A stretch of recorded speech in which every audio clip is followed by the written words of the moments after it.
नमस्कार, आप देख रहे हैं अनादि टीवी और मैं हूं प्रज्ञा वैदेही।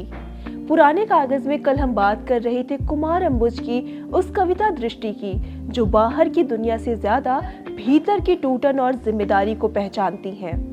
आज उसी सिलसिले की अगली कड़ी में हम ठहरने जा रहे हैं एक ऐसे रिश्ते के सामने जिसे हम सबसे ज्यादा जानते हैं और शायद सबसे ज्यादा खोते भी हैं। ये कविता माँ पर है, लेकिन माँ को महामंडित करती हुई कविता नहीं। ये कविता उस दूरी पर है जो समय समझ के साथ चुपचाप हमारे भीतर उगाती है। ये वो क्षण है जब माँ हमारे घर आती है, लेकिन हमारे जीवन में अब वो केंद्र में नहीं रहती और अतिथि बन जाती है।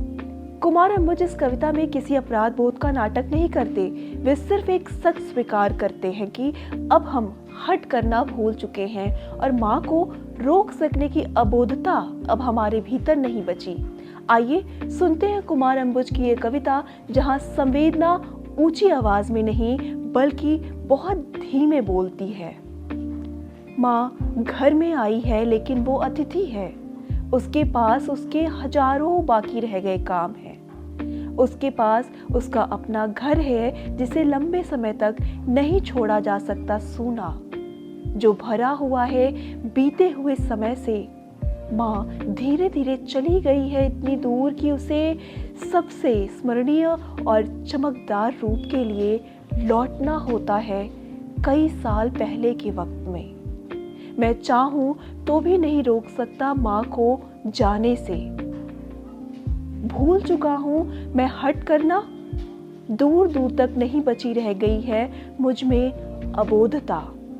धीरे धीरे मैं खुद चला आया हूं माँ से इतनी दूर कि मेरे घर में अब माँ एक अतिथि है। ये कविता खत्म होती है, लेकिन भीतर कुछ खुला छोड़ जाती है, जैसे कोई दरवाजा जो बंद हुआ ही नहीं, बस धीरे से आधा खुला रह गया हो। इस खूबसूरत कविता को लिखने वाले कवि कुमार अंबुज का जन्म 13 अप्रैल 1957 को मध्य प्रदेश में हुआ था। कुमार अंबुज की कविता किसी घोषणा पत्र की तरह नहीं बल्कि अनुभव और विवेक की तरह सामने आती है। उनकी रचनाओं में सत्ता है तो उसके विरुद्ध सवाल भी है, सभ्यता है तो उसकी क्रूरता का अनावरण भी। 1922 में प्रकाशित उनका पहला कविता संग्रह किवाड़ हिंदी कविता में एक नई दस्तक था। इस संग्रह का शीर्षक कविता को भारत भूषण अग्रवाल पुरस्कार मिला और तभी यह स्पष्ट हो गया कि यह कवि केवल लिख नहीं रहा बल्कि समय के बंद दरवाजों पर लगातार दस्तक दे रहा है। इसके बाद क्रूरता, अंतिम अतिक्रमण और अमीरी रेखा जैसे संग्रह आए, जिनमें शिल्प की सादगी और कथ्य की तीखी वैचारिकता कुमार अंबुज की पहचान बनती चली गई। उनकी कविता साधारण मनुष्य के पक्ष में खड़ी होकर असहज प्रश्न पूछती है। कुमार अंबुज केवल कवि ही नहीं, एक सशक्त कथाकार भी हैं। उनकी कहानियां पत्र पत्रिकाओं में प्रकाशित होकर इच्छाएं संग्रह के रूप में सामने आई, जहां भाषा संयमित है और पीड़ा बिना शोर के बोलती है। उनकी रचनात्मकता को भारत भूषण अग्रवाल पुरस्कार, श्रीकांत वर्मा सम्मान, गिरजा कुमार माथुर सम्मान, केदार सम्मान, माखनलाल चतुर्वेदी पुरस्कार और बागेश्वरी पुरस्कार जैसे प्रतिष्ठित सम्मानों से नवाजा गया।